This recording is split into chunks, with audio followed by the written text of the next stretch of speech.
Hi friends, I'm Kris. This is Through the Prism of Chrism. I'm still in this Holiday Express in Porterville. This is our last day of the meeting though. We're teaching on the model prayer, and today we come to that part of the verse in Matthew 6:11 that says, give us this day our daily bread. But I want you to just cut this little snippet out. Give us this day. I'm talking about today. And that with a capital P would be productive. Could you just say, God, make this a productive day? Well, how do we do that? First of all, this prayer views every day as a gift of God. This is the day the Lord has made. Well, if He made it, it's uncharted territory for us, but it's a blank check. It's a blank sheet of white paper. The devil doesn't have his fingerprint on it. We can write into it anything that we want. Lamentations 3:22 says that God's mercies are new every morning. Great is thy faithfulness. The very fact that God flipped the switch and turned the sun on for you and me authorizes a great day, but you have to get alone with Him and say, give us this day. Second, this prayer recognizes the shortness, the brevity, the no guarantees of this life. You know, not everybody woke up this morning. Aren't you glad that you're one of the lucky people that got to wake up today? Well, that's proof that God has a plan for your life, but you need to pray about it.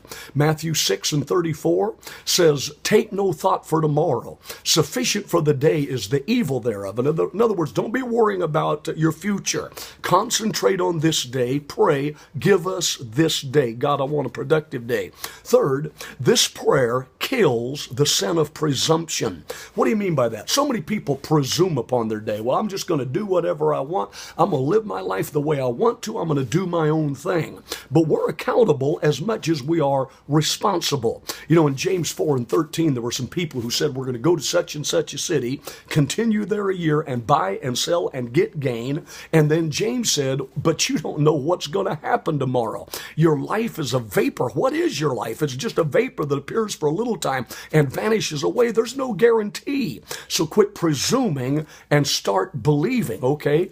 And then number 4, this prayer invites the involvement of heaven in our life. If I pray, give us this day, and I'm talking to the Father, that would assume that I'm wanting Him to come alongside me and bless my efforts and help me.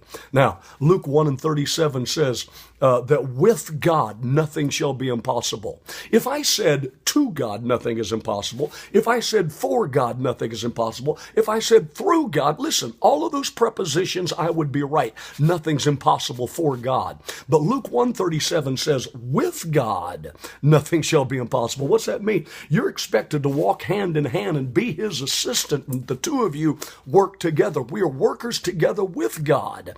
And then finally, this prayer teaches that you have to make the most of every day. Give us this day.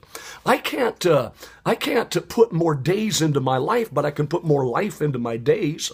You know, every one of us are allotted 1,440 minutes. But did you notice that some people get more productivity out of that amount of time than others do? Proverbs 3:2 says, for length of days and long life will they add to you. Length of days. Well, that's kind of funny. Isn't there just 24 hours in a day? How can you have length of days or a longer day? And yet you and I both know that there's some people that stretch the opportunities of a day. And so this prayer is really asking God, Lord, give me more time. Give me more days and put more time into my days. Stretch it. Make it productive. Okay? As we close, look at a few things. Number 1, you need to plan your day. Makes sense, doesn't it? We have a day planner. Write your to-do list, write down, and get the day organized. Plan the day. Second, scan the day. What do you mean by that? Look at the horizons. Look at all the opportunities. There's going to be kingdom connections, and God's going to hook you up with the right people, and doors are going to open. And this happens because you started the day praying. Scan the day, plan the day, employ the day. 9 to 5 is drudgery, but don't go and work for the day. Make the day work for you. God can help you to do that. And then not only employ the day, but finally, enjoy the day. You were made to enjoy life, enjoy your family, enjoy yourself, ultimately enjoy God. And I'll tell you the way to do that is get up in the morning and say, give us this day. And God will be there to help you with your day. Kris here. Hope you're enjoying this series on the model prayer. If you like, share this with a friend, and we'll see you tomorrow. There's more to learn from the Lord's Prayer.